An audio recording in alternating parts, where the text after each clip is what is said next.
"Sit down, Lucky." That's how it started. Not a hello, not a "Mr. Luciano," just that flat command. The bodyguards bristled, of course, hands itching for their hardware. But Luciano, he just raised a hand, a flicker of something like amusement in his eyes. He knew this wasn't disrespect. This was a declaration. Bumpy Johnson, the undisputed king of Harlem, wasn't about to be bullied. Luciano needed Harlem's numbers racket, and Bumpy knew it. What the Italians didn't know, what gave Bumpy the edge, was those photographs. Anastasia's little side deals with dirty cops. Proof. They thought they were coming to take. They had no idea Bumpy was ready to expose them all. They think they're in control. Fools. Harlem's numbers racket. And what Bumpy said in the next 60 seconds would either forge an alliance that changed organized crime forever, or start a war that would paint New York's streets red. February 1946, World War II was over, and America was celebrating. But in the smoke-filled back rooms of New York City, a different kind of war was brewing. Lucky Luciano, the man who'd modernized the Mafia, had just been released from Danora prison after serving 9 years. The government had made him a deal. "Help us win the war by using your connections with the Italian docks, and we'll commute your sentence." Luciano had delivered, but there was a catch: deportation. In less than 3 weeks, the feds were shipping him back to Italy permanently. And Luciano, being Luciano, wasn't going to leave without securing his empire. The 5 families were in order. Frank Costello was running the Luciano family in his absence. Vito Genovese was scheming from Italy. Albert Anastasia controlled the docks. Everything was set except for one problem: Harlem, the numbers racket. The illegal lottery that made millions every week was booming in Harlem, and the Italians wanted in. They'd tried before, back in 1935, when Dutch Schultz muscled his way into the business. But Schultz had made a fatal mistake.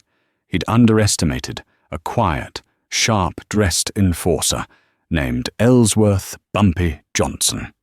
Schultz ended up dead in a New Jersey tavern, shot to pieces.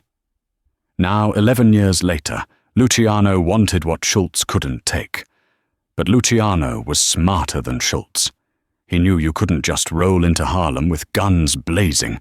You had to talk first. You had to show respect. You had to make an offer.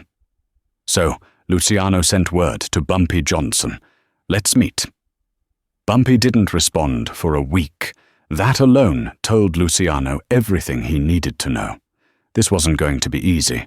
The Stork Club on East 53rd Street was the most exclusive nightclub in Manhattan. Frank Sinatra performed there.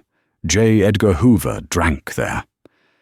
And on the night of February 18th, 1946, Lucky Luciano reserved the entire VIP room. He brought 6 men with him: Frank Costello, his acting boss; Albert Anastasia, the Lord High Executioner; Mir Lansky, the accountant; 3 bodyguards who'd killed more men than they could count. Bumpy Johnson walked in alone. He was 40 years old, dressed in a tailored 3-piece suit, navy blue with a crisp white shirt. No tie. He never wore ties. A gold watch chain hung from his vest pocket. His hair was freshly cut, his shoes polished to a mirror shine, and in his right hand he carried a leather briefcase. The bodyguards moved toward him, hands reaching for weapons, but Luciano raised one finger. "Let him through." Bumpy walked past them without a glance, his footsteps echoing on the marble floor. He pulled out a chair at the head of the table, the seat usually reserved for the boss, and sat down. He placed his briefcase on the table, then pulled out a cigar. Nobody moved. Costello's jaw tightened. Anastasia's hand drifted toward his waistband, but Luciano just smiled because he recognized what Bumpy was doing. This wasn't disrespect. This was a test. Bumpy was establishing the terms of the conversation before anyone said a word. Luciano took the seat directly across from him. "Mr. Johnson, thank you for coming." Bumpy lit his cigar, took a long drag and blew smoke toward the ceiling. "Mr. Luciano, you wanted to talk, so talk."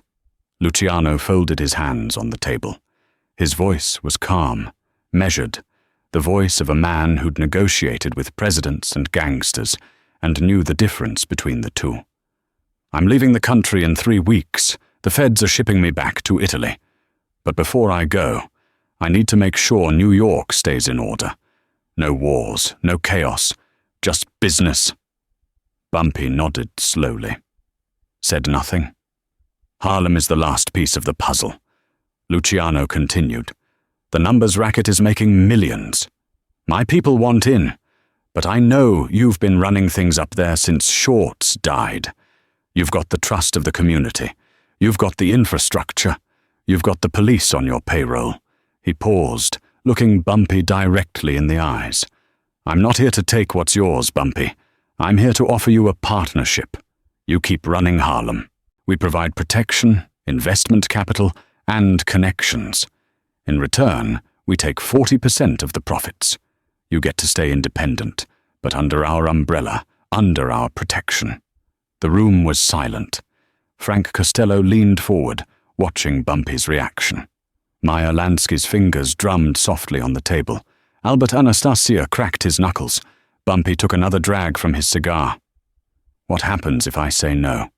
Luciano's smile didn't waver, but his eyes went cold.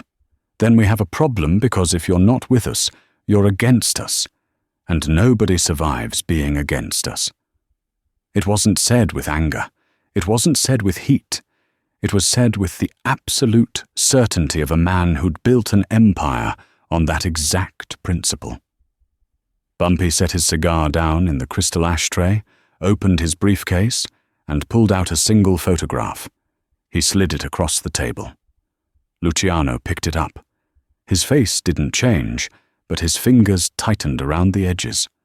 The photograph showed a warehouse in Red Hook, Brooklyn, one of Anastasia's gambling operations, and standing in front of it, shaking hands with a known police captain, was Albert Anastasia himself.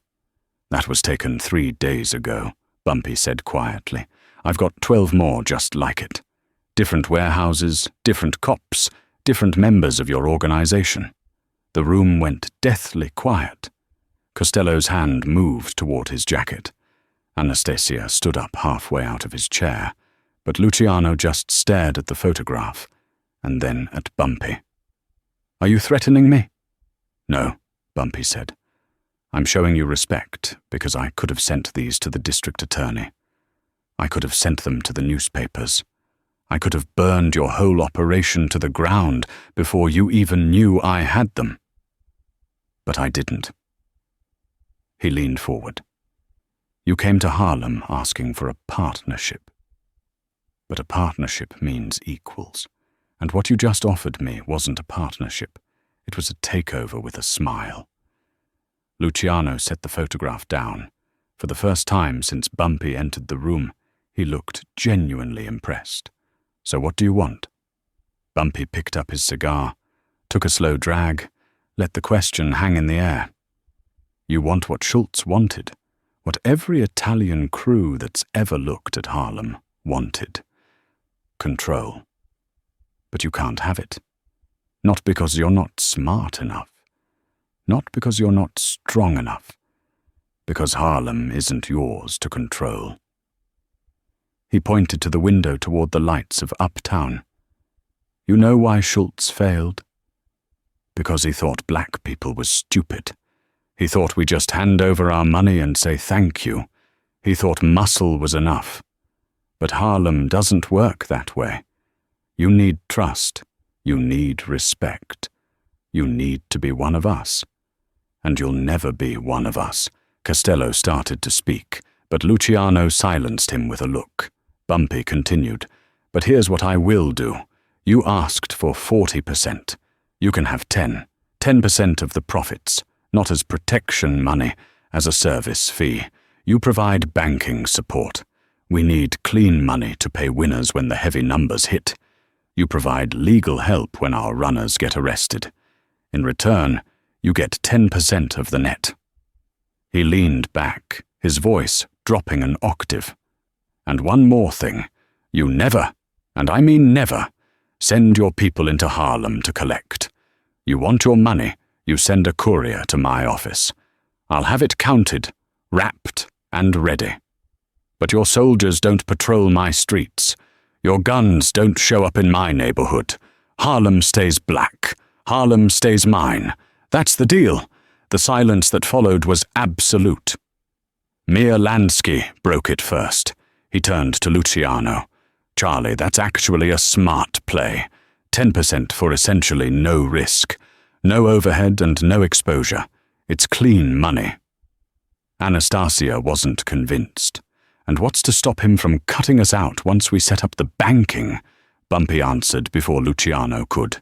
"The same thing that stops you from trying to take Harlem by force. A stalemate. You try to cheat me, those photographs go public, and your political protection evaporates.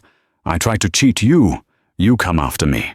With everything you've got, we both lose, or we both get rich. Your choice." Lucky Luciano stared at Bumpy Johnson for what felt like an eternity. Then slowly he started to laugh. Not a mocking laugh, a genuine one. "You know what, Bumpy? Schultz was an idiot. He should have talked to you first." He stood up, extended his hand. 10% banking and legal support, no soldiers in Harlem, and you deliver the money monthly. Bumpy stood, shook his hand, one firm grip. "We have a deal." Frank Costello exhaled. Mir Lansky smiled. Even Anastasia sat back down, the tension bleeding out of the room. Luciano held on to Bumpy's hand for an extra second. "Let me tell you something, Bumpy. I've done business with presidents, cops, union bosses, killers. But you're the first man who came to my table and told me no without pulling a gun. That takes guts or stupidity. I haven't decided which yet." Bumpy smiled. A rare, genuine smile. "When you figure it out, let me know."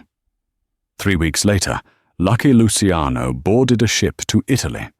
He never returned to American soil, but the deal he made with Bumpy Johnson held for the next 22 years. The numbers racket flourished. Bumpy paid the 10% like clockwork. The Italians provided banking through legitimate fronts. When Bumpy got arrested in 1951 and sent to Alcatraz, Frank Costello personally made sure his family was taken care of. And when Bumpy walked out of prison in 1963, the deal was still intact. That meeting at the Stork Club became legend in organized crime circles. Not because of violence, not because of threats, but because two men from completely different worlds sat down and found a way to do business without destroying each other. Luciano would later tell associates in Italy, "Bumpy Johnson was the smartest gangster I ever met, and the most dangerous, because he didn't need me to respect him. He demanded it." Bumpy never talked publicly about the meeting, but people close to him said he kept that photograph of Anastasia in his office for the rest of his life. Not as a threat, as a reminder. Power isn't about who's willing to pull the trigger first. It's about who's smart enough not to. If this story of respect, strategy, and the alliance that changed the underworld inspired you, hit that subscribe button and drop a like. Share this with someone who needs to hear about the man who made the mob bow to Harlem. And let me know in the comments, what would you have done in that room? Keep fighting for your crown, and I'll see you in the next.